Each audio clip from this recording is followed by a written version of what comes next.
two things happen today. My mother falls and I foresee my own death. These two things may or may not be connected.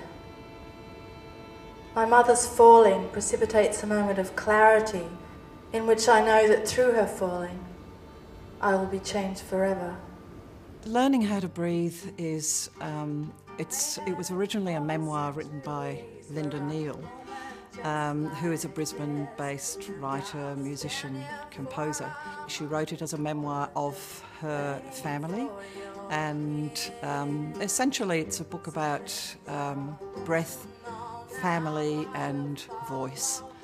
And she centres it around her relationship with her parents, particularly her mother, Joan, who is a singing teacher. She was a singing teacher in St Lucia in Brisbane, and she used to take pupils into her house and teach them how to sing. Her belief was that everyone had the right to find their voice.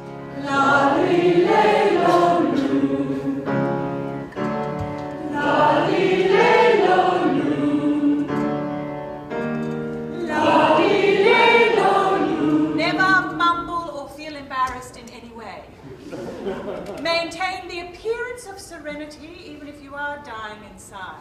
The first creative development workshop was really to have a look at the script. Linda and I had worked on the script. I was a dramaturg, and to put it into the mouths of actors, to see it in their bodies, and also to bring the music in and to see how we could begin to combine the music and the acting and actually shifting into dance.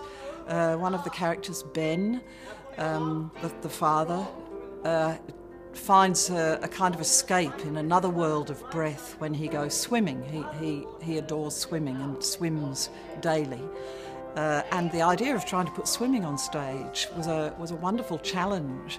When he's in the water, he's in his element, and so there's a wonderful sense of freedom that he explores while he's swimming, and indeed while he teaches Linda how to swim and how to breathe. I can hardly keep myself afloat sometimes, Dad! Well, you have to learn how to contain your movements. If only out of courtesy to all the other swimmers who might one day be swimming up and down beside you. Quite different, I guess, about this piece is Linda Neal's actual presence. Because although this is actually a fictional world, it's based on fact, but it's a fictional world we're creating. It has that